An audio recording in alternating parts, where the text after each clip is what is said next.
movement waves? You experience those? No. You close your eyes, and then you just like feel the movement of your body, and that like feels good. So you keep following it, and it's just like waves of like too much, sit up, and then just ease back into it. Too much, sit up, ease back into it, until you're like laying down. Oh, that's just your blood, dude. It's just your high. You know what I mean?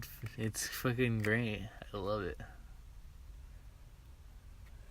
Hello, ladies and gentlemen. This is Adam. Oh, we already. This is story time with Adam and Caleb. This episode, we watched Donnie Darko. Adam, start it off. So, Donnie Darko. I love the style of it. Okay, what do you tell me? First of all, that piano sting thing, Minecraft music. Piano sting, what? Every time they switch to an emotional sting, it's like doo doo doo Yeah. doo. And I always think it's like that's from Minecraft. I don't get that. Just the way like what is it 418 does like the piano. It's similar. Yeah, it sounded exactly like that. I didn't know. I don't. Maybe I didn't pay attention that much. I didn't see that. What else? What else do you have to say?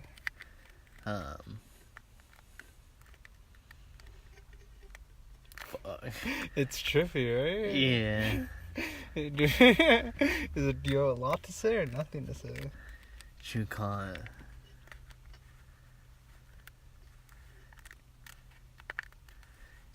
It's crazy time shit.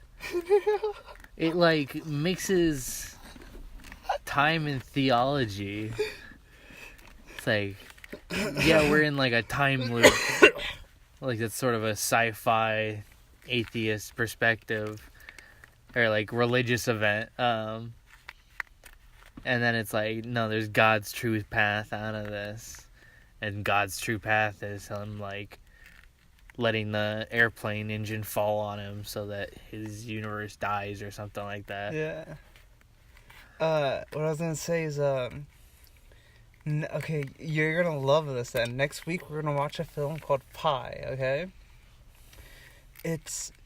Do you know the film Requiem for a Dream? For a Dream? I can't even say it. Requiem for a Dream? Yeah, it's like a heroin movie, right? It's very about that. It's supposed to be the most, people who've had, like, drug addiction and stuff like that, they really, like, oh, this is a good visual representation of how I went through, you know what I mean? Withdrawal and stuff like that and other things like that. But before he did that movie, he did his debut movie because he went to Harvard, right? And it's called Pi, and it's basically this guy who's psychotic, right? Not psychotic. He's like Teresa. I don't want to be rude. A schizophrenic, right? Like he thinks things are there, right? And so he's really, really smart, super smart in math and stuff like that, and knows all of these computer things. And he's starting to know this code that he found in coding language. Does it make sense? And apparently it comes up in the Jewish Bible, and it comes up, the Wall Street people. You can predict the the stocks and stuff like that with it. So that the whole movie, the schizophrenic guy is being chased by the Wall Street for this God code. And these Jews, these legit, like, Jews with long beards, like, hats and stuff like that, are chasing him because it's a religious symbol, and the code is has something to do with getting closer to God. And so it's super cuts, and it's super fast. And he did it for less than $100,000 in his debut movie. And I was like, holy shit. And so I really want us to watch, or I want you to watch Pi, and then I want to watch Requiem for a Dream after it. Because the next movie, this movie was the one that put him out there to get the funding to do Requiem for a Dream. Does that make sense? Mm. And so he got all the money. He did Requiem for a Dream, and then he became a super director. Does that make sense? I don't think he has made anything good since, but that movie really was really good. And so I really think that. Well, I'm saying we need to watch that next film because it's similar to this, where there's a bunch of like science and God and all these other things in it. In this, but now it's like a scary film. Not it's a psychotic schizophrenic film, not a scary film. Make sense? All that rant was to explain that. With that being said, you liked all the God, science things. Yeah. Why? Just because it's not usually... Nobody usually does time travel like that. They don't... Usually it's like an adventure kind of shit. It's not like this fucking weird, trippy, like dark... hellish like shit. Yeah. And then they bring in like God's true path and shit like that. Most of the time movies are like, you touched yourself in the past, now we have to fix it or something like that. Okay, well, want me to ruin it for you and tell you what the real subtext to all of it is? Sure. You sure? Fuck it, yeah. Okay. Beginning of the film, he gets called out by the bunny. Saves his life, right? I have my own interpretation of the whole... I really think it was a talk about society and talk about other things, but that's my own interpretation. But I already read about the other one, and so I read about this a little bit back. But it was so the boom comes in, he saves him, the bunny saves him, right? Technically, because by calling him out, right? And boom, the thing comes in, the family doesn't know where he is, he wakes up in the golf course with all the numbers on him, right? 28 days. The whole prophecy is that there's the primary world, the real world, period, does it make sense? And there's the... I forgot the word they use, but it's some terminal, it's a like intersexual world or something like that, but let's just call it secondary world. I don't know what it was, but it was like it was a 2-word thing, you know what I mean? And so I'm calling it second world. In the second world is where Donnie Darko was, right? Makes sense? And the only thing that's different is in the second... Oh, sorry, the second world is the one we watched. Does it make sense? What? What? I'm having a very hard time following. Sorry. Is it because I'm talking fast? No, it's just like... What you said is like vibrates across my fucking senses. Okay, what do you remember last? Second world. That's literally where I was at. Okay, the second world. That's the world we were watching. The only thing that's different in the second world than the real world, the primary existing world, technically the one we and you are in right now, okay, is that it doesn't have the artifact. It's a metal container, right? And or it's a metal thing, but in our case, it's an airplane thing, right? When how do I say it? When the artifact is like presented or something like that in the secondary world, you have 28 days to get it to the other world without, or the other world will die and the portal will close. Does it make sense? So that's really the whole meaning of the portal. Does it make sense? And the reason why it came in, makes sense? Mm-hmm. Is because if that doesn't come into the secondary world and go back to... Okay, let me just explain. So it comes in, you have 28 days to get to the other world unless the other world's going to die. And the only one who could do that is called the living dead, or there's like a living alive, a living dead, and then like the seeing dead. I forgot the names for it, but there's something like that. Those are the names for the three type of people. The alive dead or whatever is Donnie Darko, and he's the one who has to deliver the artifact. That's him dying to the artifact at the end. Does that make sense? Mm. There's the dead living or something like that, which are the people who died in the secondary world, but who are so connected to the, or who are from the primary world, but who are so connected to the secondary world that they have influence on it, or something like that. And that's the girl and the bunny, the dude bunny. Make sense? That's why they die in the film.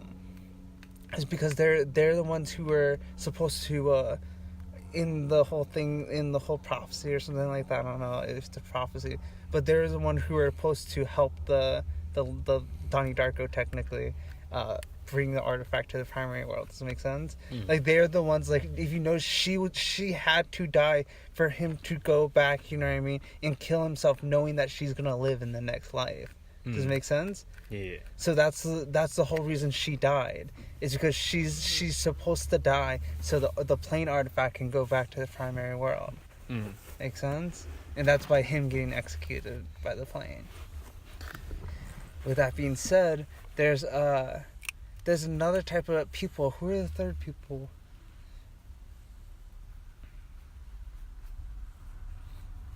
Oh, there's the people, the people around him, his family. They're supposed to help him somehow. Like, they're in the prophecy or something like that. They're supposed to aid him in fulfilling the, you know what I mean? The whole artifact transfer.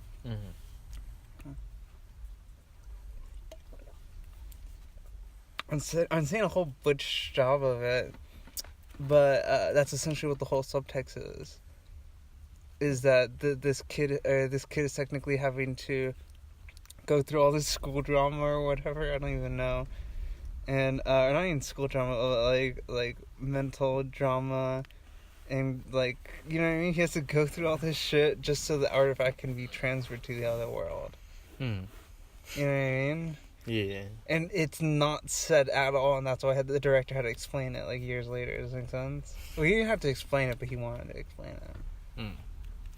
But yeah. What else? What do you think about the film?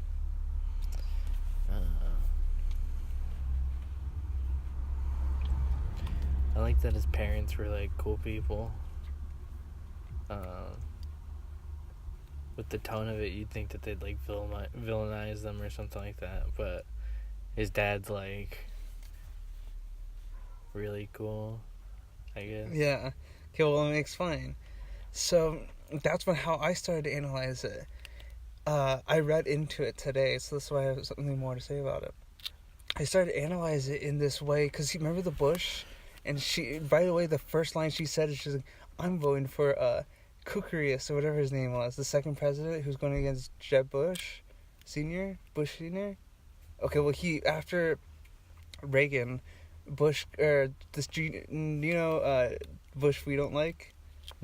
His dad was his president, you know what I mean? After Reagan, he was running for presidency and he won, and the other guy was a Democrat. And so the first line she said at the table was, I'm voting for Dukakis. She's like, I'm voting for Dukakis.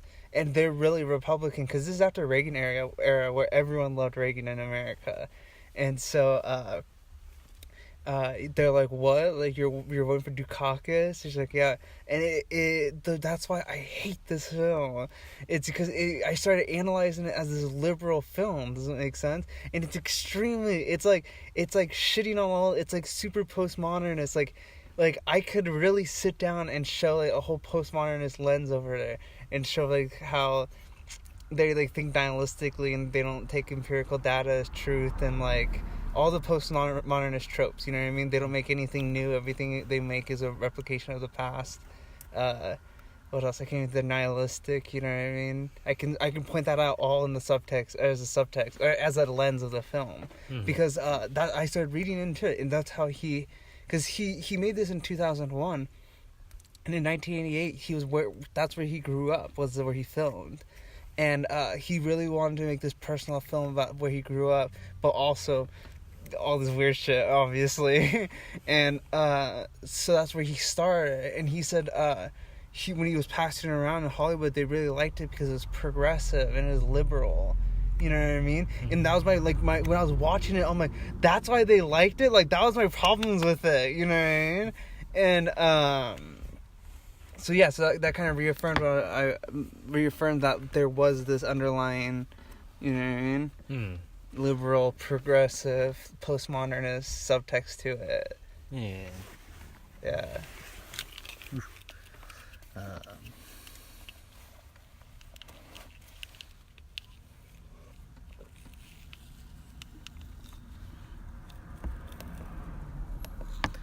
So, was Frank just like a total hallucination in the early parts of the movie? He was sent from the primary world to the secondary world. His purpose is to progress the Donnie Darko to bring the artifact back. Does it make sense? So the only reason why he was sent and being all creepy and stuff like that was so Donnie Darko would eventually sacrifice and kill himself so the artifact can go to the primary world. Like, that's literally the whole technical reason for it. Well, in the earlier parts of the film, Frank takes off his mask. Yeah. And he's got the bullet hole in his eye. That's because at the end of the film, remember? Yeah, but then, later in the film, when he shows up, Frank is just normal. He just happens to have a bunny costume. Yeah. So what's the guy from before? Well, I think it's just a manifestation just for... I'm trying to understand the question. You're trying to say, what was the fake one for if he's in real life? Why was the hallucination the future one? If they're also gonna have the real guy. Oh, yeah. I don't know. That's just the way the director chose to do it. Yeah, I didn't really think about that. It doesn't make sense. Maybe because it's really creepy to see him as this crazy thing and then see him in real life. You know what I mean? I guess, yeah.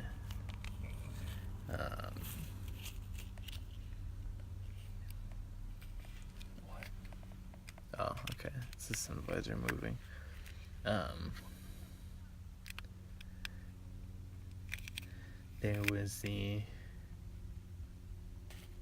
There was a couple shots at like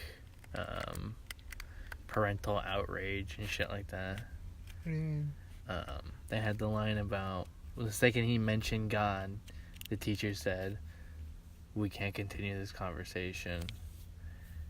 He says, "Why?" He says, "Because it would be illegal." And that was because he brought God into it. Yeah. And then there was the writing teacher who... That's why I can explain it through all postmodernist lens. Yeah, the art teacher. Oh yeah, the writing teacher or the English teacher. Yeah, the Drew English. Barrymore. Wait, okay, can I say one thing? Sure. She got on the film. The only reason the film wasn't gonna have any budget, when she got on it, that's when all those other actors, all the other little actors that you saw that like, oh, they're like, what's his name from iCarly, and like all Spencer the guy. yeah, all the little characters, Ashley Tisdale, I don't know, all the little characters you saw throughout who were and eventually did real things in Hollywood. You know what I mean? Were all because Drew Barrymore got on in 2000. That's when her kind of the height of her career. So she got on, and a bunch of people started hopping on the script or hopping on the film, and so you had all these. That was really the kicking off point for the script or the film to get going. So I just want to say that. Also, she was very pretty in that time. Yeah. How she was a teacher. So I keep going. So the writing teacher gets fired because what would you even describe that guy? Like cultish almost? Who? The guy that did the fake, like, on the fear to love scale, you are a fear. You are gripped by fear. Yeah, what about him?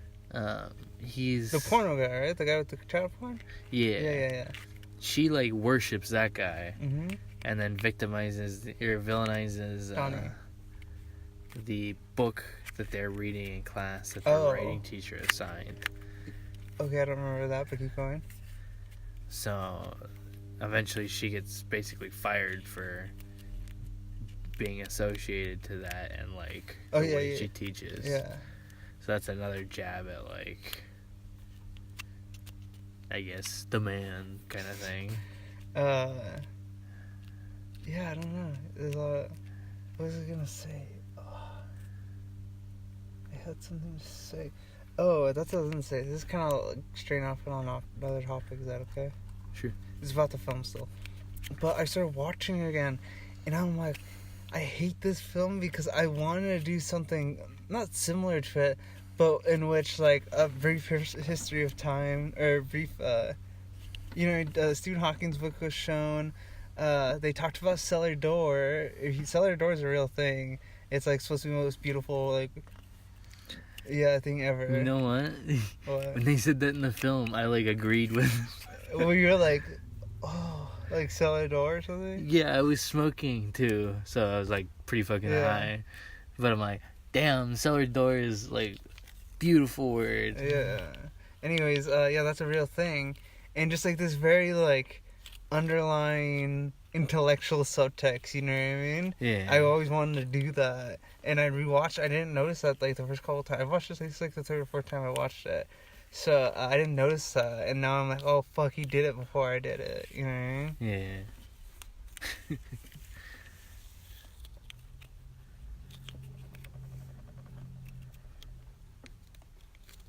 Yeah, what else do you have to say? Let's see. Your questions?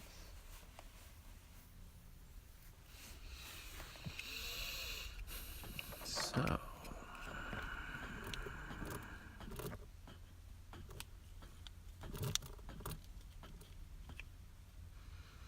Oh yeah, so his mom and sister and all those other little girls died in the second world, but they're alive in the first one. Yeah, and they won't die unless he kills himself. So he saves both them at the end of the film because he dies by it. It gets back to the other world, so they're saved. It doesn't get killed. You know what I mean? And then the family still lives in the other world. It's just they're sad because he's dead. Remember? Mm. That's it. But how did I don't get the girls were in the flight. Yeah. That burns up and kills Donnie Darko at the beginning of the movie. Technically, yeah. But then when they go back to the main world, they're not on that flight. So how does the timeline work from there? Well, because it's sort of like, I guess if we're talking about real science, I guess, like, as soon as he would die, or as soon as, like, he fulfills the prophecy, like, technically, like, instantly everything would go back to get normal. Does that make sense? Like, instantly, Donnie Darko would have died, and instantly in the other world, the plane would be fine. Because that's how, like, time technically works. So in the other world, it's not the same as the other one. It's not the same as repeating the other one. Or as if they just went off the other one. It's a totally different timeline. The one we're watching, it's a mirror of the primary world, but the only thing different is we have the artifact, which is they said is a metal object, and technically it's the plane. It's the plane that crashed. That's the only thing different in the secondary world than the primary world. Does that make sense? Is that we have this metal object and that they don't. Well, clearly the time's different, though. What do you mean? Because okay, so in the second world implies that the night of the plane crash thing, Donnie Darko walks out and doesn't get killed by it, and that starts the new timeline. Yeah. And in that timeline, moving forward, that's when the other universe doesn't have the plane part. Right? Well, they go through, like, the whole, like, sure, dance or whatever thing, and then they get to the end, and then for some reason, they're in the plane that explodes, and then another engine hits the house again. No. Oh, wait. Sorry. So explain again. So I sort of get what you're saying, but I need to explain it again. So, like, the whole timeline is off. Yeah, explain. I'm sort of getting what you're saying, but I need to explain better. In the second world implies that in the second world's timeline, basically, their house gets hit twice. His bedroom exactly gets hit twice with the same an airplane engine. Yeah. And these are totally different airplanes because the second one had his family on it. No, but I don't know, dude. You're I don't know. But technically, And then in the first world, it doesn't crash again. I don't fucking know, dude. But yeah, I get what you're saying. It doesn't make sense, but that's just how the prophecy gets fulfilled. You know what I mean? If you're gonna do time shit, you gotta get it right. Yeah, but people love this film. I don't know why. Teresa keeps fucking talking about it. Yeah, she liked it? Yeah. What'd she say about it? It's so cool. What? Huh? What'd she say?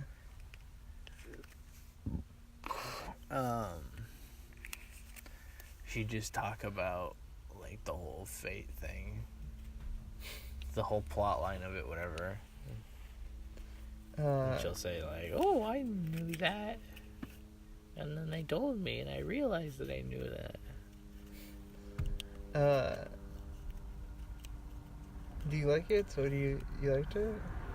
Yeah. What do you rate it?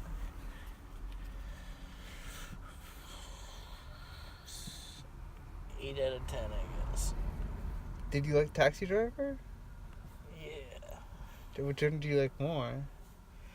Donnie Darko. Why? It's Taxi Driver. I don't like the feel of it. It's How do you, that's the best, that's the whole reason to like the film, is the... Well, that part's alright, but the rest of it is just so, like, old movie-ish. How dare you? You know you're just shitting on it, like, completely. Just the whole feel of it. Yeah, what are you talking? You're completely shitting on it, right? you're shitting on the like entire movie. That's like what makes it so good. Well, it's like a personal thing. Like, I don't like old movie feels. Yeah, I know, but what I'm saying, it's like, if that's a critique, you know, that's like the worst thing you could give to it. You're like, it's just so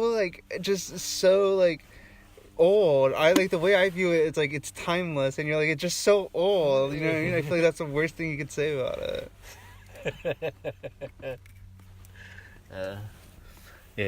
Yeah, just like comparing the two, you know what I mean? You're following the perspective. Oh, see, this is the difference. I wanted to, remember the script you were writing, or you're helping me with about the 4 stories in Oceanside? Mm-hmm. Remember the old person, or the homeless person, the couple, and the valedictorian, and the group of boys. I didn't understand. I sort of understand how to make like a. Remember we were looking up stories, and there's My Lou stories, and it's like a universe story. This is a universe story. It's about Donnie Darko, but you're really following everyone. Let me explain. So in every movie by the 15-minute mark, almost the plot of the movie, the actor, or every main character or secondary character is going to be established, and any other arcs are just going to be established within the first 15-minute period. Does it make sense? So I was like, I already watched it, and I was waiting for that 15-minute mark this time, and I'm like, why hasn't he introduced the people in the class? Why hasn't he introduced the girl? Why hasn't he done all that? I'm just kind of ranting on because I want to talk about this specifically, because then at the 15-minute mark, remember when it's like, they give him the buzz, he's like, don't tell him about me smoking the cigarette, right? Remember? I'll fucking kill, remember? The bunny or whatever? Yeah. And they soak it, and the sideways shot of the bus, like, dun, dun, dun, dun, dun, dun. You remember that? Yeah. Yeah, and so at that 15-minute mark, that song played, not exactly, but at that mark, the song played, and it introduced everyone in that story, in that montage. Does it make sense? So I'm like, he's running out of time. How is he going to introduce everyone, like, within the 15 minutes? And then he did it in a 3-minute song. Okay? Then when I was looking it up today, he was talking about that scene specifically, and no one understood, like, he didn't have the rights to the song yet, but he already choreographed everything. The brilliant thing about it is that the whole film took place over 28 days, and he filmed it in 28 days. And it was on Halloween, too. It took place on Halloween when he wrote the script. And, what was I saying? Oh, he was talking about that scene. He wrote that song for that scene. And none of everyone on the set, producers, everyone's like, this is gonna be like stupid, like the scene makes no sense, blah blah blah. And I'm thinking this scene was brilliant in my head while I was reading this. I'm like, what are they talking about? The scene is brilliant. Like, I don't know, like it was so beautiful to executed, like right on the mark to establish all the characters in the story. Does it make sense? Mm-hmm. And remember, everyone, literally almost everyone's there except for the porno dude, I think. And what is it saying? So yeah, they're just shitting on it. They're saying this doesn't make sense. Like, you don't even have the rights to the song, and we only have 28 days, and you're choreographing. He said he spent a whole day choreographing that, and it's like you only have 28 days. You spend one day doing the one scene like that. You know, a 3-minute scene. That's a lot of money wasted. You know what I mean? Mm-hmm. And so he didn't even have the rights to the song, and so they're like, what the fuck? And they didn't know until the end when he finished the film. Does it make sense? And they watched it, they're like, holy shit. Or they got the rough cut or whatever. They're like, holy shit, we're sorry, you're right. Like, that scene was good, you know what I mean? And, yeah, I just want to talk about that.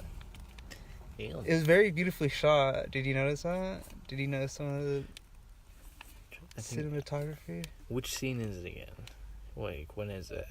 What do you mean? The one I was talking about? Yeah. Remember when the song first plays and it shows the bus stop on the side and they jump out the back seat and it's like, and the camera twists, and you follow the inside of the school, you follow the boys inside, and then you follow one character and then you follow them, and then the camera turns and you follow another character and the camera follows them and the camera turns, you know what I mean? Yeah. And the camera goes throughout the hall.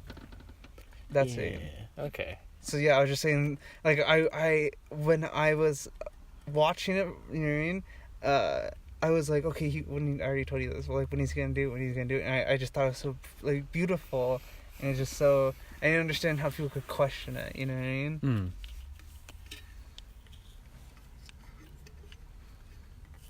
What else do you have to say? Let's see.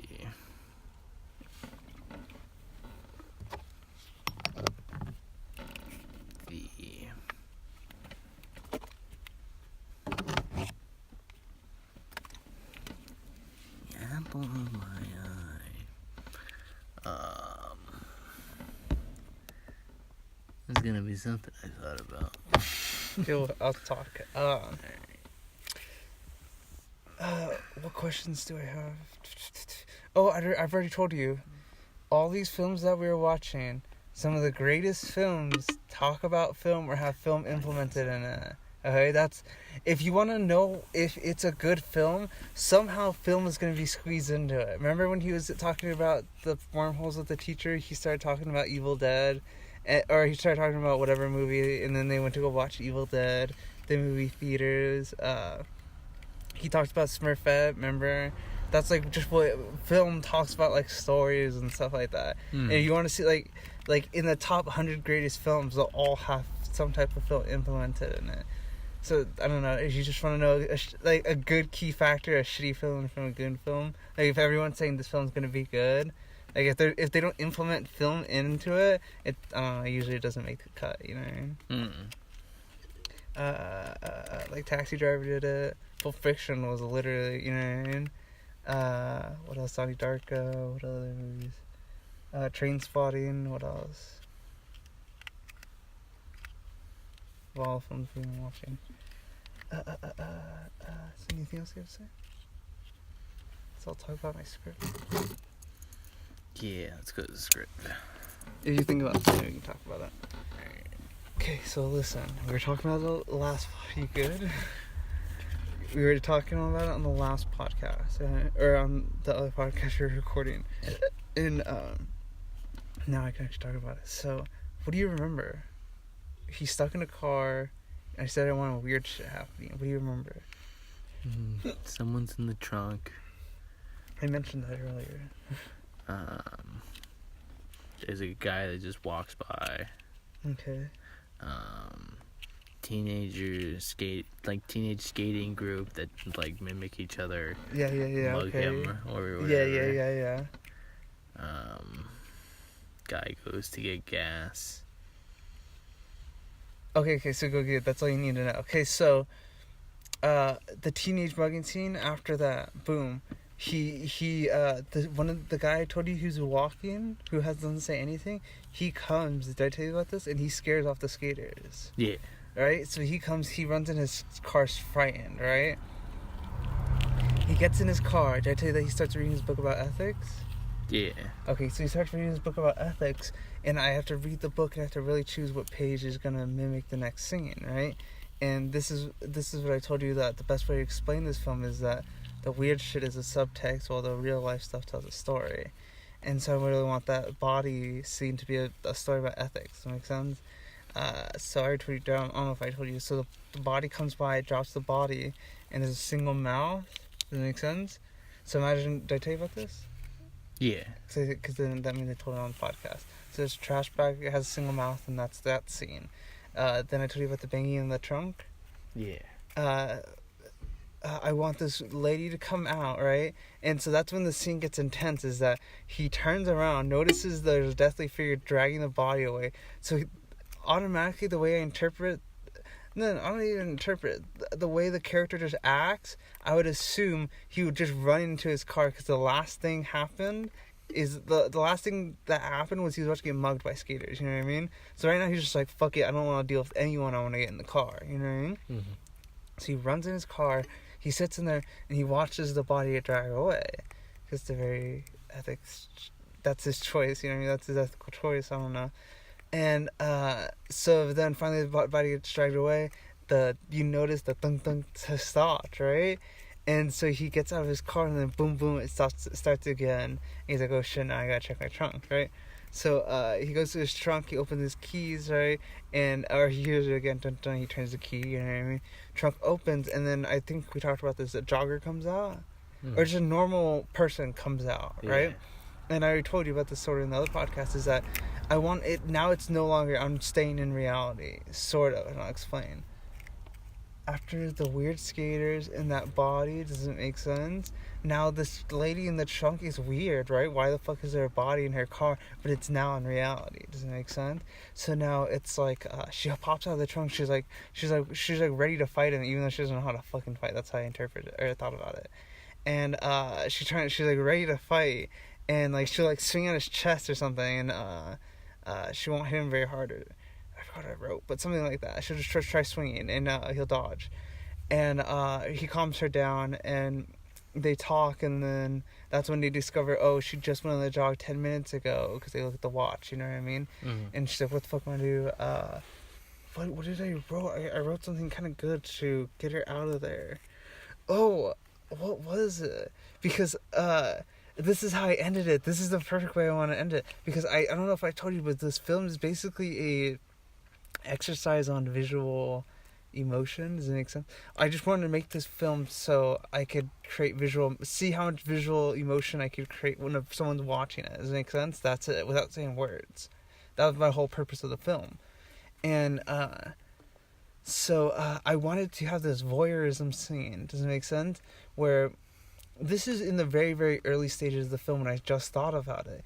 I told you about this car coming up with the tinted windows and a girl comes out, right? Mm-hmm.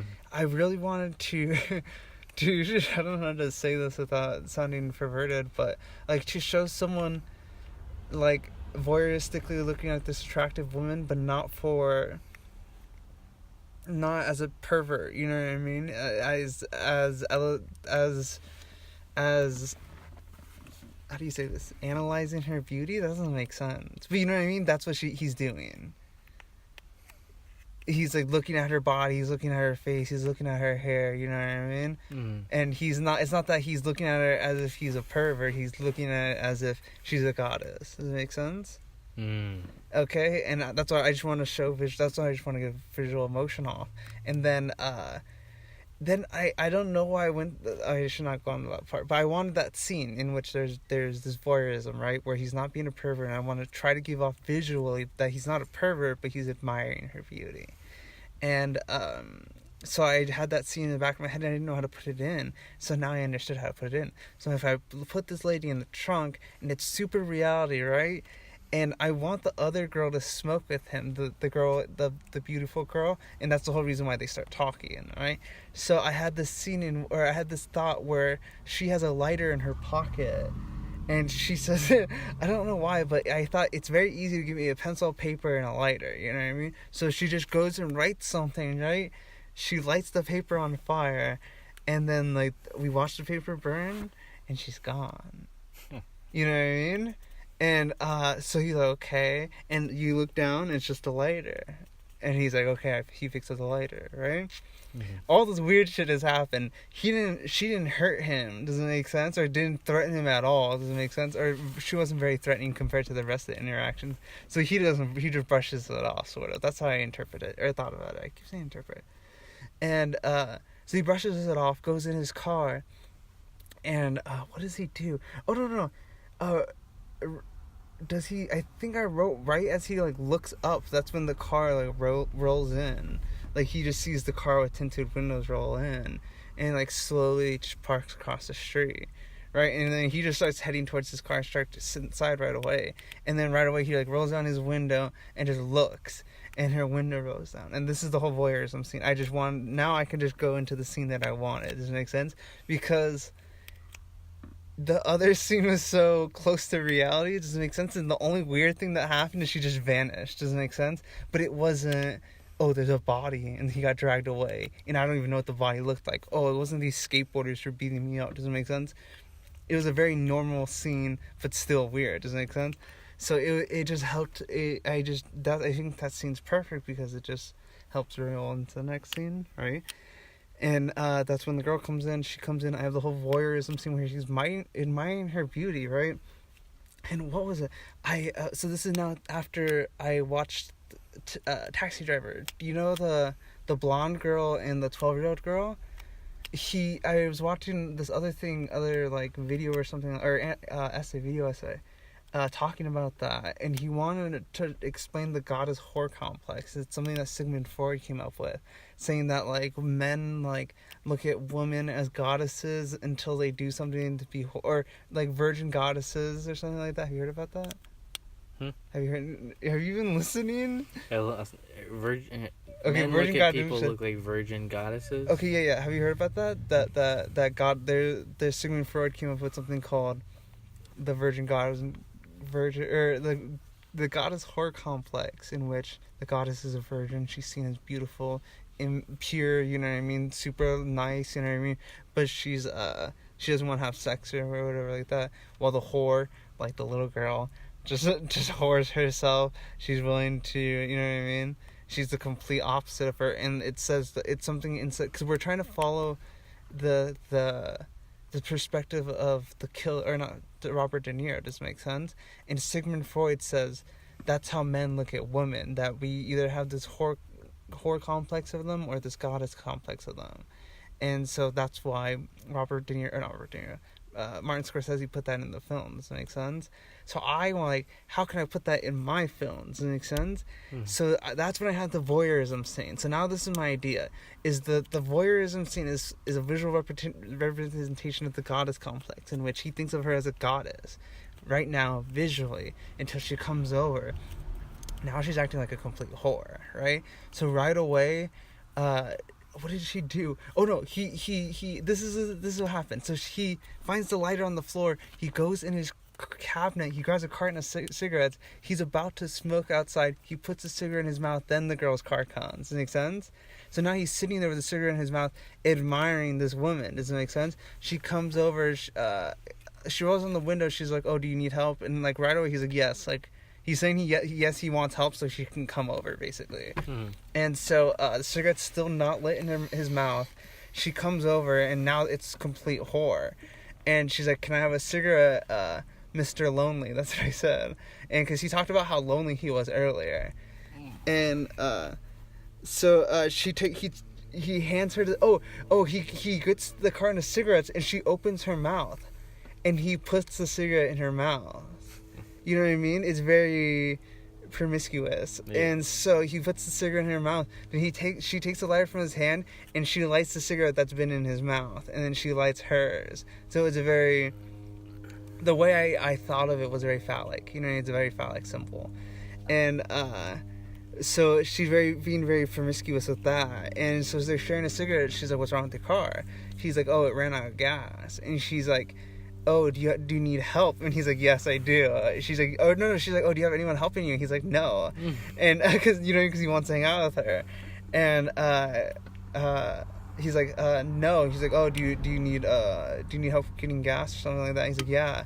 And they're like smoking the cigarette, and she looks in the car, and she's like, you could fit 2 bodies, right? And the way I interpreted that is that people can either interpret it as, okay, you can fit 2 bodies to have sex, or 2 bodies to kill. Does it make sense? Mm-hmm.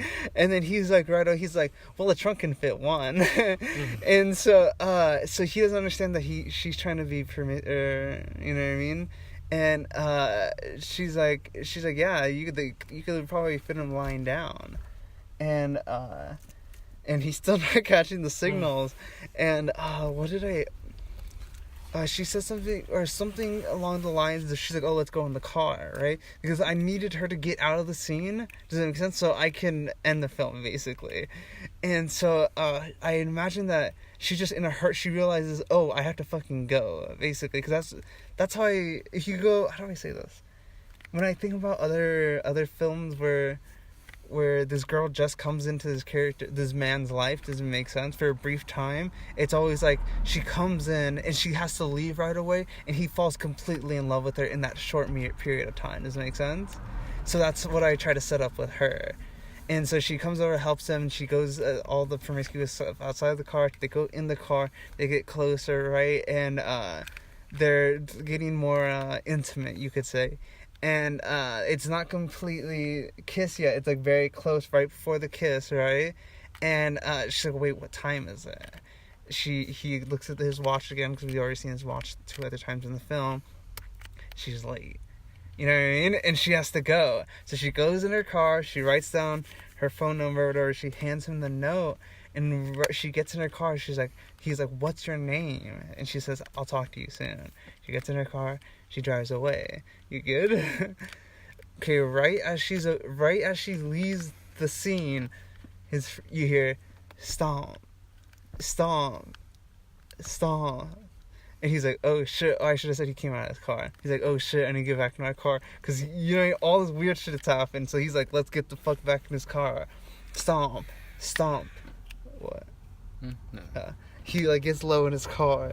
Stomp. He looks up, and it's his friend. He's like, slowing down, going down the hill, sort of. Oh. You know what I mean? He's stopping this kid, and he's like, oh shit, you know what I mean? And so he rolls down his window, he opens his door, and he gets out.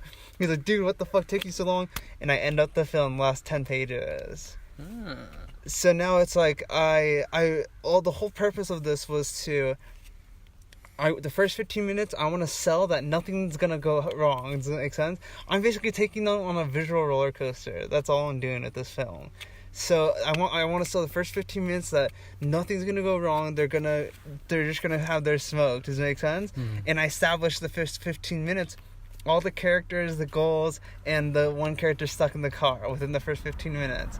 Then the next 30 minutes is all the weird shit. The next 30 minutes is the interaction with the skateboarders and the interaction with the body. Does it make sense? And then the rest of the film is the girl in the trunk, the girl comes, and then the skateboarder comes, and I wrap up the film. Make sense? And so for the first one, I'm showing complete hopelessness visually, complete when he's scared, he's about to get beat to death, you know what I mean, frightened. I'm showing that visually. The second one is visual suspense, because I should have said that. The body has a clicker. Did I tell you that? Is that so all you know is, imagine a body bag, okay? And all you see is him talking like this through the hole, okay? And the only other thing is you see behind his back that the character can't see is a hand with a red button. Does it make sense? Mm-hmm. So I just wanted to make visual suspense while he's trying to save this character. So he gets out of his car, finally the body's convinced him to help him, right? But he's still hesitant because he almost got beat the shit out of skaters. Does it make sense? They said we're coming back, so they don't know He doesn't know if this is a plant either. Does it make sense? And so then the hand comes out. Right when he hears the door comes out, we see the hand come out. And us as a viewer, we don't know that the character sees this. Does it make sense? And so I don't know what the fuck the button does. And I don't know why the character pulled it out. You know what I mean? But he pulled it out, and we're just like, oh shit, what if the button kills him? That's all we're thinking. But a hand comes out, he comes closer, he waits, he's hesitant, why wouldn't he be, you know what I mean? He was like, what's your name? He's like, just help me, get me the fuck out of here, and I'll tell you my name after. And he's like, yeah, but I just need to know your name, because, like, just tell me your name. And, because I don't want to, I'm trying to stay away from tropes like, where he's like, I've had a shitty day, or, like, you know what I mean? Where it's, like, it's pointing out the fact that this weird shit has happened. I don't like when he's like, hey man, I've had a bad last hour, or like, hey man, you haven't seen the last people who came. Like, I don't like that. Does it make sense? So I really want him just like I don't want him to say like, hey, I'm like, I don't know who the fuck you are because the last people. I don't want him to bring up that. I just want him to be like, hey, just tell me your name very in the moment. Does it make sense? So he's like, tell me your name. He's like, just get me the fuck out of here. And he's like, all right, you hear the footsteps come closer. Well, the body does. And then you see the finger go over the button. Does that make sense? So we're like, oh shit, it's gonna happen. Then dunk dunk dunk. That's when the body comes out. Does that make sense? That's when he ditches that body. The hand goes back into the bag. You know what I mean? And that was just an exercise on visual emotion, or visual suspense.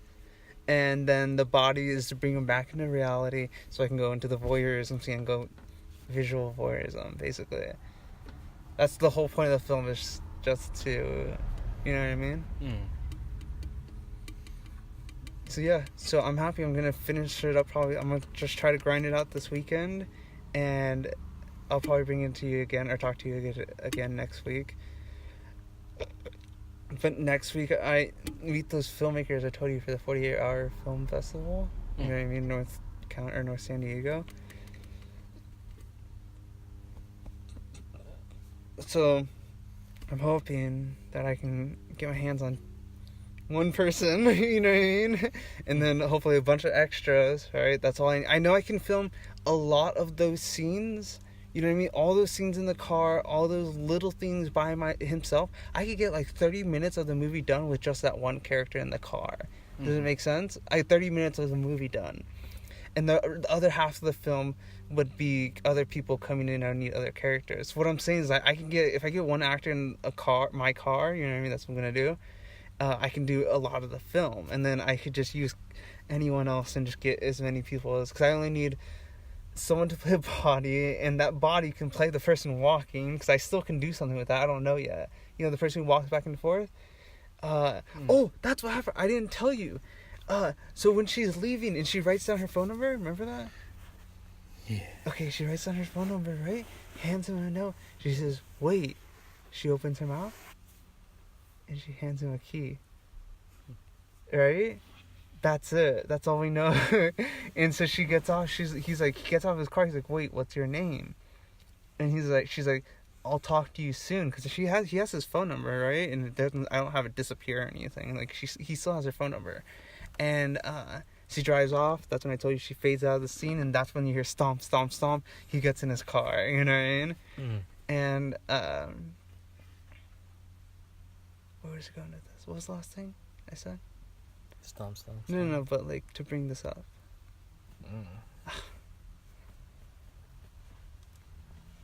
Oh yeah, but yeah, so I really think I could do it. Oh yeah, so that's what I was saying, is that I don't need, one extra can play the body and the character walking, and then I need a secondary character, and the secondary character could be like a second operator, you know what I mean? I could be holding the camera, and the other person could be my second, you know what I mean? The second actor who's gone for most of the film. And I forgot. Oh yeah, and what else do I need? Then I would need a girl, and I'd need 2 girls, right? And then I would need a group of guys for the skateboarders. And I would be even willing to rewrite the whole scene to have like 2 skateboarders, or just 2 people or something, you know what I mean? Okay, actually, let's start thinking about that.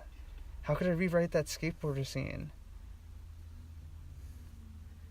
Okay, say I couldn't get at least 8 people, okay? So let's say 6 people. 5 are the mob and 1 is the leader, okay? If I couldn't even get a 6 group of guys, let's put it to 2 people. How can I change that skateboarder scene? So let me pull the scene. So he just got in his car. He just started smoking, and the skateboarders come by. He doesn't want to show them he's smoking, so he puts it out and puts the pipe away, and he just sits there like, you know what I mean, just quiet. And they come up to him, so he knows, and he rolls down the window just a little bit. That's how I imagine, like not even half, like a little less than half. And he's talking to them. And this is when I told you he threatens them, and he after all that he pulls them out of the car, and then he's like, I want your car, and he is like, I'm not a thief, like what can I do for it? And it's a very manly scene, you know what I mean? And he decides they're gonna fight, and then they try to fight, and the man comes. Make sense?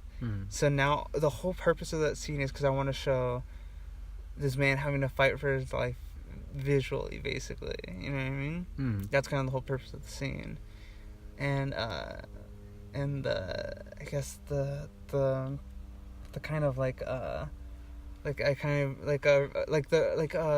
rabbit surrounded by wolves. That's kind of how I envision it. Like, that's how I want to visually portray the scene. Make sense?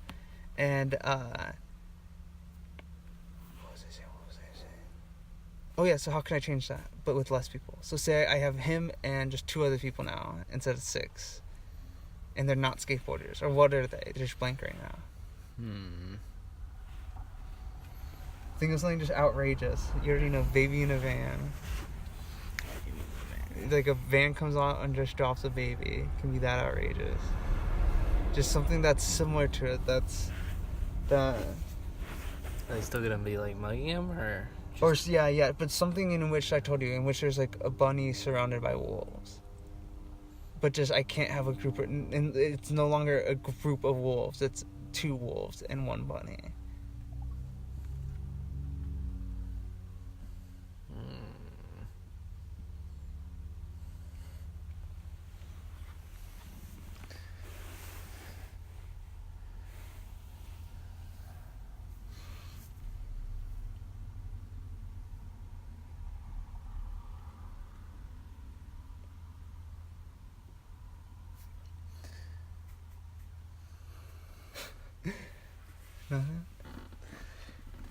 Be outrageous.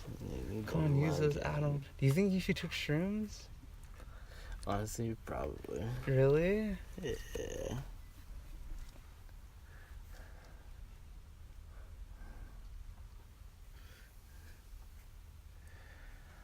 What movie have we watched? Drunk Touch Love. There Will Be Blood.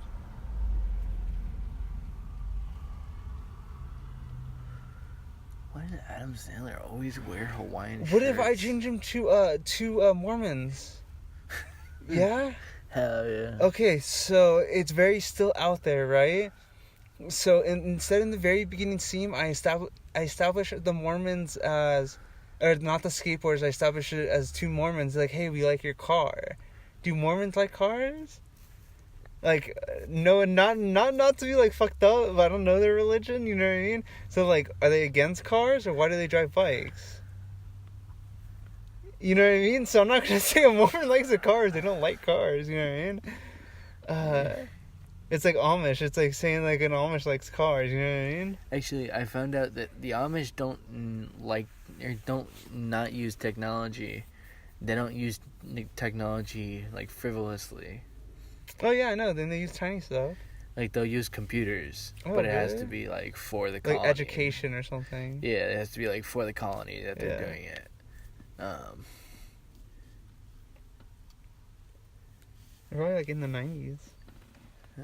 You know what I mean? They're like in the 90s.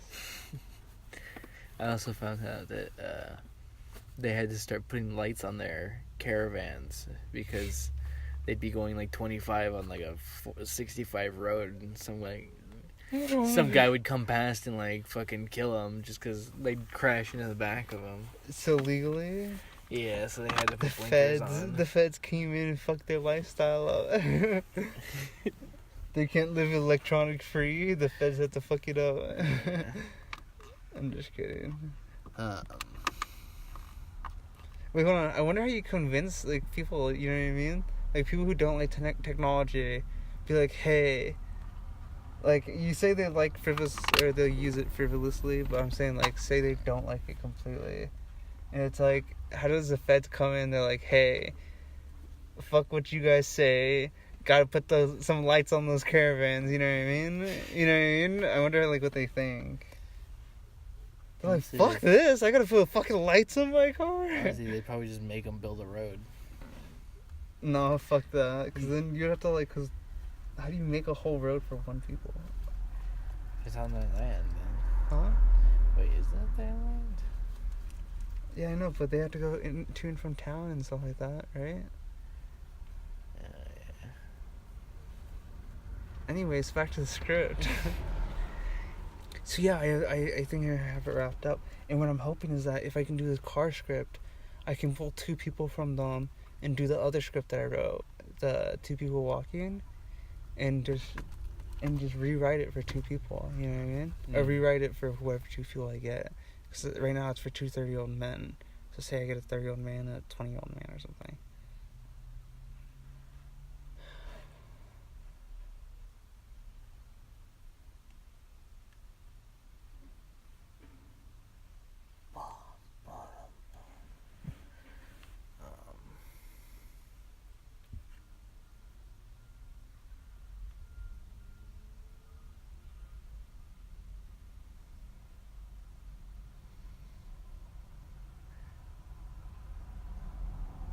Let's see. What else is there?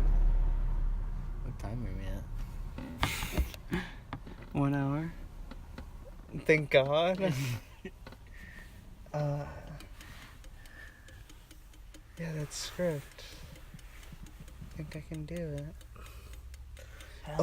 So say I make space for that character who hasn't said anything.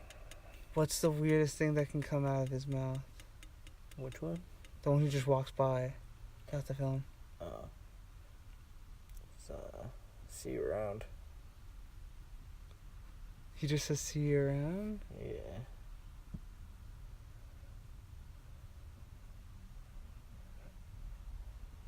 Why? Because that implies he'll see him walking by again somewhere else.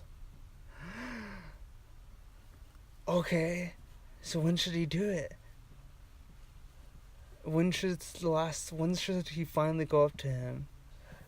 You should have him, like, at the end. They put the gas in the car, the guy gets in the driver's seat, and then knock knock on the window. He rolls it down, it's the guy. He says, see you around. And then, like, walks off again. And then they start the car and leave? Yeah. And then the driver's like, what the fuck was that about?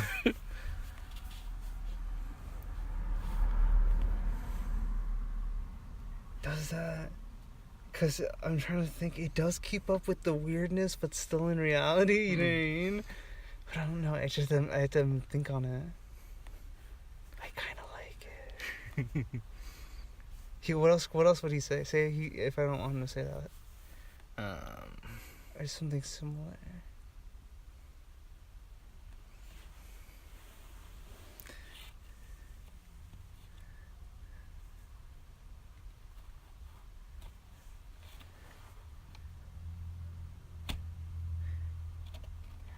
Maybe he just, like, gives him a phone number.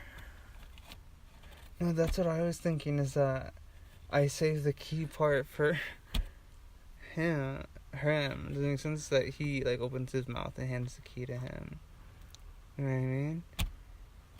But I think it works better with the girl, because then it's like he has this completely normal voyeuristic scene in which he completely fell in love with this girl basically within the span of 10 minutes. And then you think it's back in reality, no weird shit's gonna happen, she has to go, right? It's a stereotypical, like, love scene, right? She has to go, oh no, you know what I mean? Let me get your phone number, what's your name, you know what I mean? Stereotypical love scene. And except, boom, she pulls out a key from her mouth, you know what I mean? She doesn't explain what, but it attaches itself to this uncanny weird shit happening. Yeah.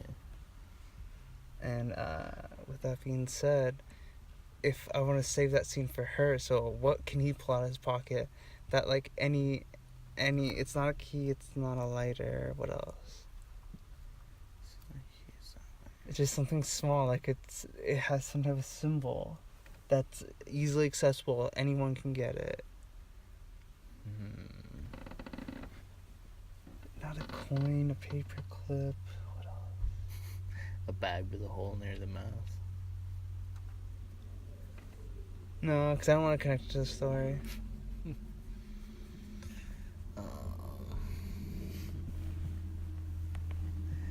Like a Jesus pamphlet. No, it's still connected to the story.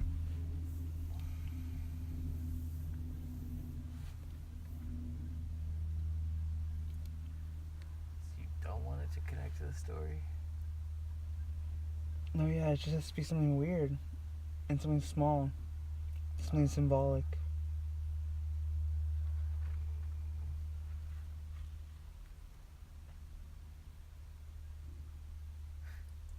And that says cellar door.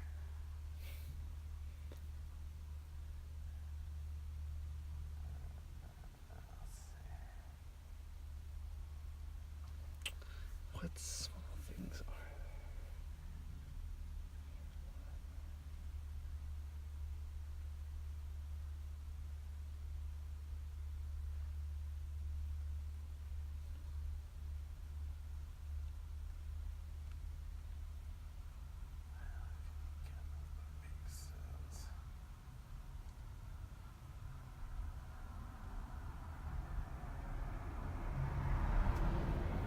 Flash drive.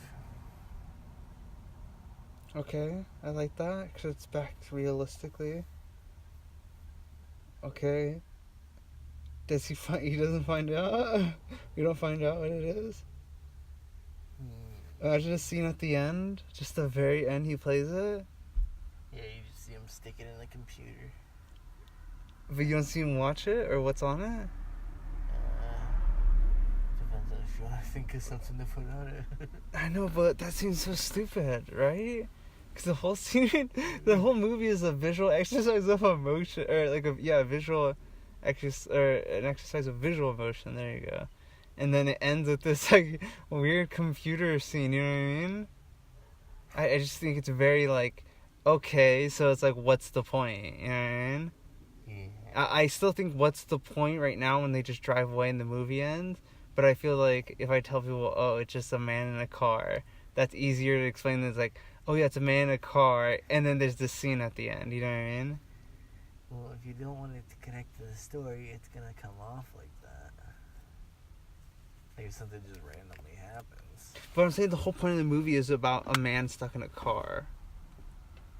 When it now it's just completely changed about that very end twist. That's what I'm saying. You understand? Yeah.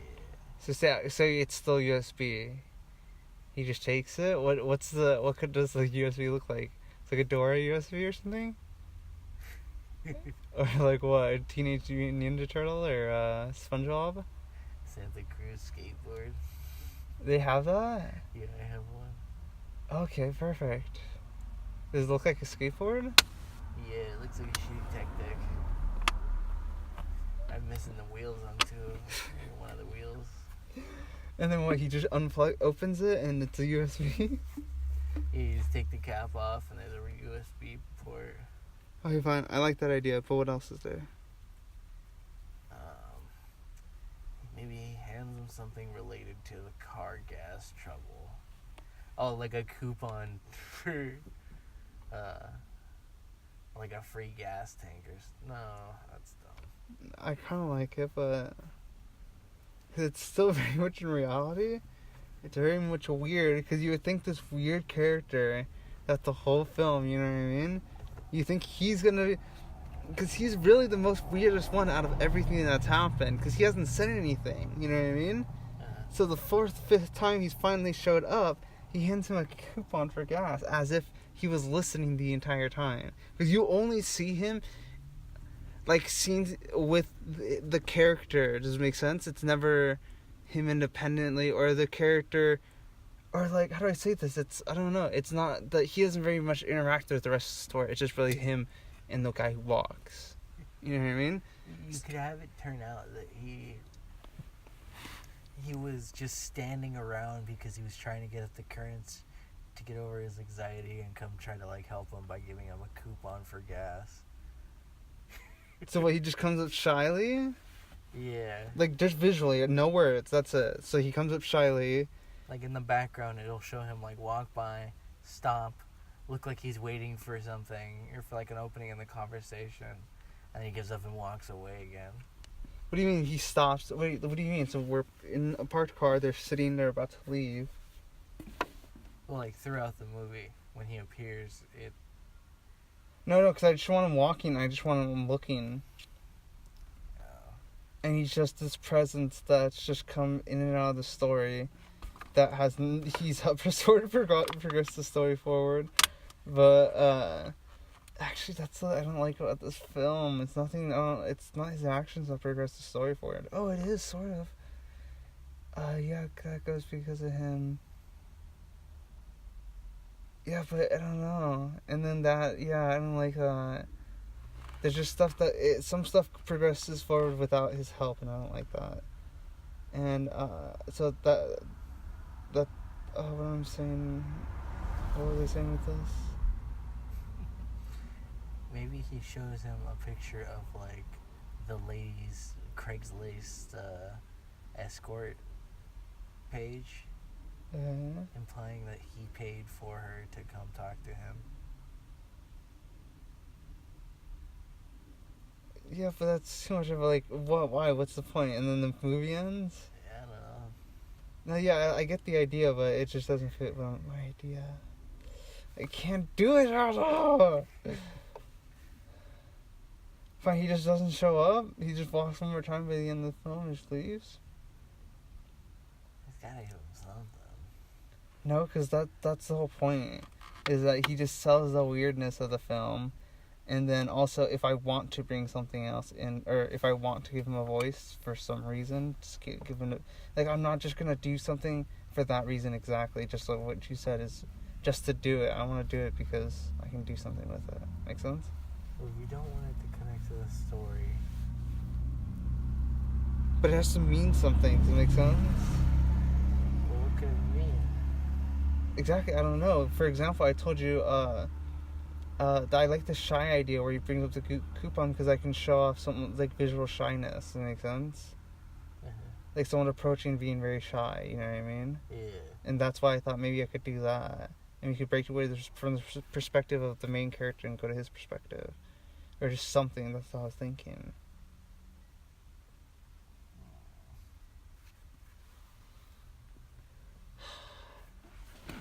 Okay, well, let's go back to the voice scene. So, what, other than Mormons, what else can you think of? Are you thinking of that? So what, two Mormons come up and they do the same thing? They pull him off, try to fight him for his car? Two twin, like, creepy girls, like the girls from The Shining, just walk up. Okay. And then... There's something... Fuck you. I'm okay with that, but it's done before.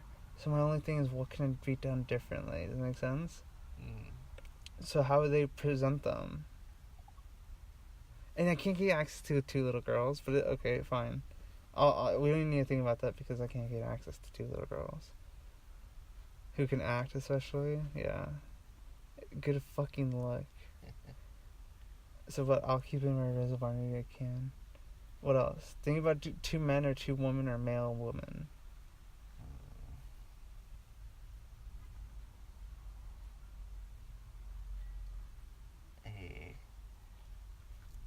A straight cut looking husband and wife that come to berate him about their child and something he did to them. No, because I already have a family line story with the mother and father, and I'm trying to establish this as a love. I want there as another whole other arc, visual arc, right? And their whole visual arc is just a family, or a couple sort of breaking up and coming back together. That's just their visual arc, period. And he just witnesses as a lonely man, and he's talked about how lonely he was in the beginning of the film. And So he just witnesses that, one, because I want him to show his loneliness, and two, want to tell their story. So I can't just bring on another couple. Does that make sense? Mm. Or I could say, yeah, I just wouldn't. No, not another couple. I can bring on another male and woman. They can't be a couple, and they can't be presented as a couple. Then, say I'm fine. Find a male and woman come up, and they're yelling about him about what? Something that he did to their kid, but it becomes pretty evident really early on that they're just fucking like, they're on like PCP or something like that. Oh, what do you mean? And then when the other guy shows up, they think he's a fucking demon or something like that and zip off.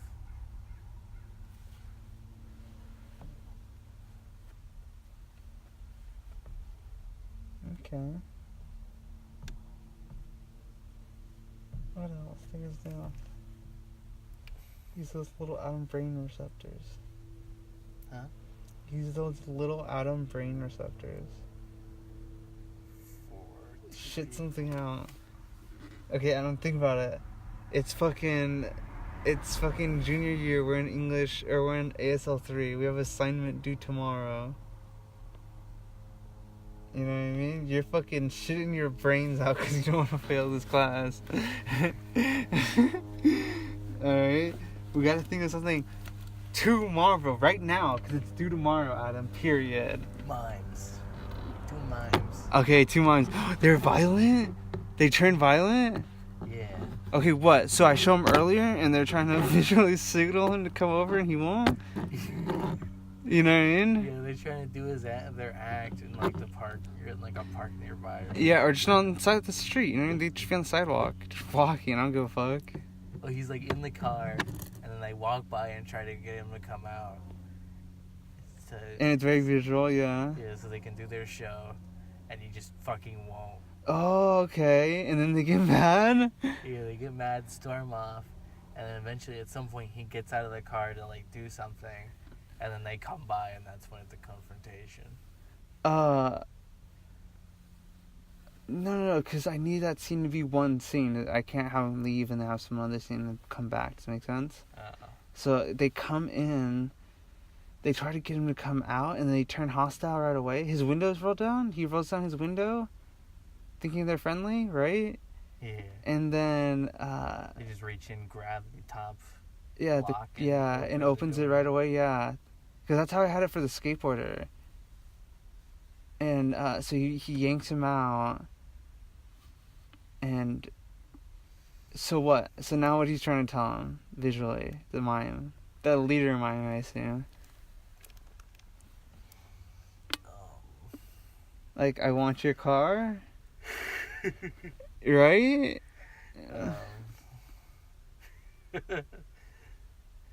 See, do you want it to go in like a fucking weird ass direction? Yeah. Maybe But I'm like trying to show visual. I don't want take off his pants and shit like that. Okay, keep going. It just keeps escalating until like they're like, "Give me the car," and then that other guy shows up. Oh, okay.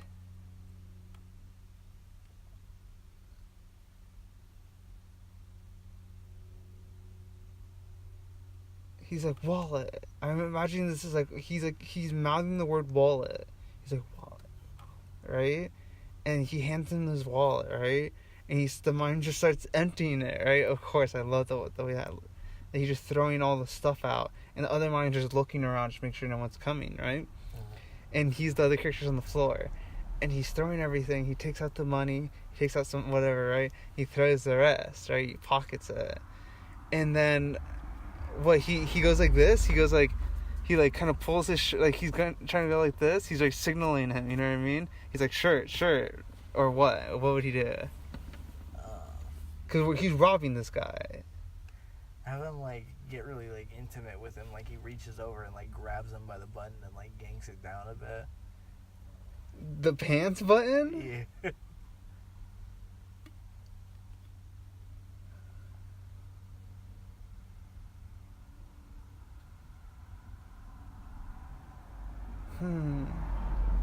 Okay.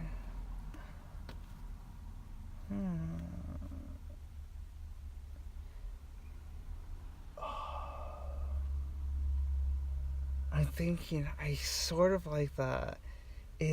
There's two reasons I don't like it. Because I'm trying to visually imagine the film. And I feel like with the scenes, because when I started writing this whole goddess horror complex, I rewrote the beginning script in which they talk about girls. And I wanted to give off this whole goddess horror complex more through that first part, and then later in the later scene with the girl. And I feel like, because he talked about women and how he treats women, and I feel like the way the mime ropes him could be taken as something else, like some type of subtext.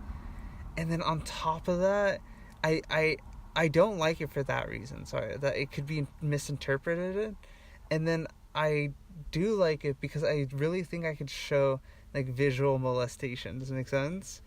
Of this man really like not saying a word, but really like filling up this other man.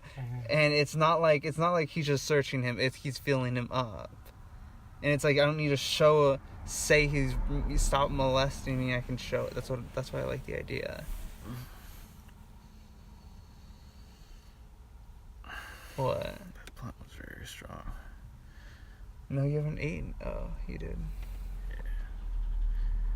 Yeah. Okay, so fine. He doesn't molest him. What does he do? Just so I can go off in another direction. That's all you have? That's what I'm saying. So he starts robbing him. He signals him to take off his shirt or something? Yeah. And then he takes off his shirt, his shoes, he leaves him with his pants, no shirt. And then he looks over to the car.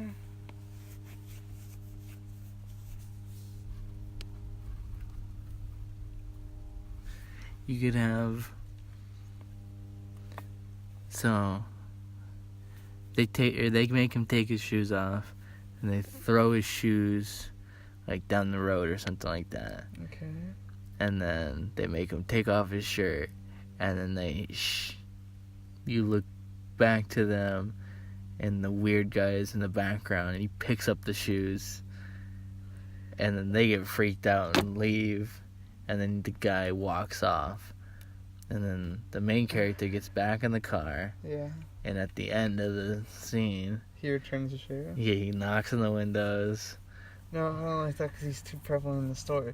But I like the idea of one mime throwing the clothes and the other mime running after them and picking them up. You know what I mean? As such like a servant, you know what I mean? Because he's patrolling, he's being a servant, you know what I mean? Mm-hmm. So the leader's taking off his shirt, he throws it, he has all the wallets, and he's picking up the stuff on the wallet stuff on the floor, you know what I mean? So he's being this very servant-esque character, mime character. And they're dressed very similar, that's how I envisioned it. And so yeah, the other one runs after the shoes and just politely puts it off on the side of the concrete or side of the curb. Because it's kind of this heaven angel thing too, or angel devil thing. You know what I mean? Mm-hmm.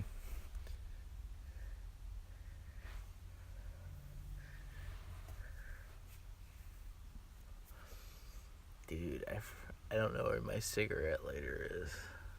Their cigarette holder is. Dang, are you serious? Yeah. Stupid. It's gotta be somewhere.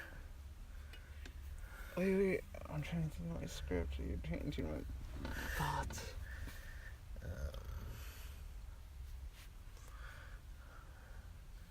So you cannot be prevalent.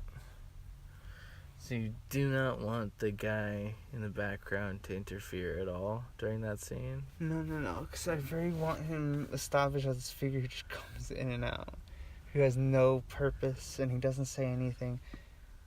You know what I mean? So he still scares him. He doesn't scare him because he hasn't threatened him. All he's done is looked at him. Oh, he But scares off the two, doesn't he? Oh, he scares the other characters. Every other character in the story he scares off, but not the main character. Like, everyone has some type of, or anyone who's seen him has a reaction to him, but not him. Okay.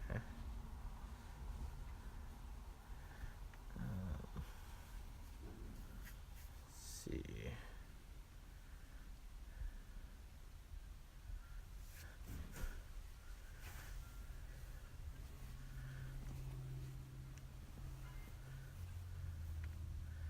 So maybe while the other guy is putting the shoes neatly on the concrete, the weird guy walks into frame, like behind him somewhere, and then they get freaked out and leave. But still ends the scene too early. He just started getting robbed and then they just disappear right away. That would cut like 10 minutes out of the movie. Because I really need like a visual interaction. You could have the scene take just forever because he's trying to figure out what the fuck these mimes are doing. No, because I don't like that, because that just breaks from the pacing of the film. The pacing of it is really like... it's very like very stage-like. Makes sense? Like, one thing happens after the other, makes sense? And they come, it's the same set, and it's performed on the same set. Make sense? That's how I envision this film. Is like, he has a scene with his friend, and then the scene with the skaters, and then the scene with the skaters, and then the scene with the body, and the scene with the body, the scene with the trunk, and then the scene with the trunk, the scene with the girl, the scene with the girl, the scene back, you know what I mean? Mm-hmm. So it's like, it just comes in waves.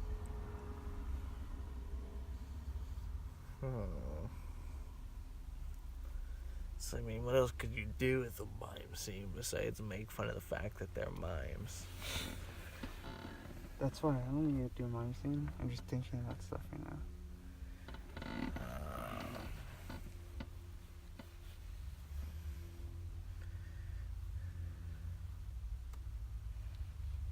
What are just... Make them just fucking two like drugged out people trying to rob them, and then the whole scene is just him tricking them into thinking that something crazy's going on, and then the guy shows up, and then they bolt. Okay, but then no, there's no purpose to it. I can't show anything visual. I just show these two crackheads trip out and then run away. What would you show visual and other stuff? Well, like, for the group of boys, I showed this man, like, surrounded by wolves, visually. You know what I mean? He's fearing for his life, and then finally he caves. He's like, okay, I'll fight you. Then he's surrounded by the wolves, right? And now he's trying to fear for his life. He's running, he's dodging. He doesn't want to fight, you know what I mean? Then the character comes by. They look over, they're scared of him. They're like, fuck, they're like, get the fuck out of here. And they'll watch yourself, we'll see you soon. Right? And now he's on the floor, everyone's gone within an instant. You know what I mean? You see the guy just walking down the street, the one character who hasn't talked to the whole film. And he just gets in his car quickly because he doesn't want to fuck with anyone. Rolls out the window, locks the doors, and now we're back in the car. He just walks by, and nothing happens. The two drug people could be just the chaotic, like, primal people. Like coyotes? That like come out while we're on a lot of drugs, and the whole thing will be him taming that force.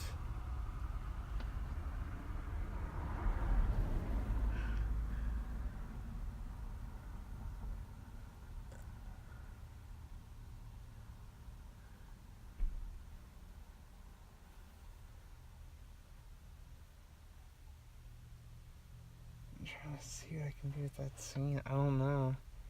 Because the way I kind of see it is that, you know, in Lion King, you know, Scar, you know, his coyote people, you know how they look up to Scar? Uh-huh. I feel like that they would come over, they're like, you know what I mean, really skinny, like, you know what I mean, like, curled up, tweaked out people, right? And they really are looking for a leader. Then in this, I would try to show, this is what I kind of interpret from what you're saying. I would kind of, make him this leader visually, I don't know how to say it, and because they're really kind of like asking for a leader, and so he kind of slowly takes on that role by understanding, or by sort of getting the rhythm that they need some direction. I don't know. That's why I don't know.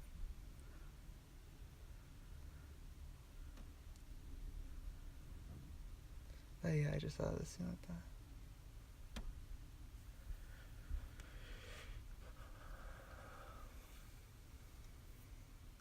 I was thinking, like, blunts never get me high for the amount of weed that they used.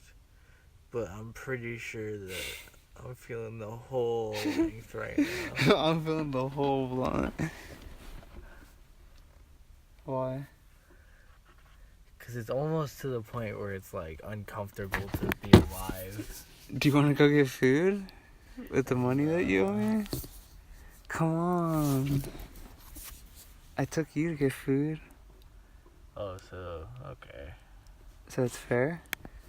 Well, I thought you meant get more food for me. I'm like, fuck no.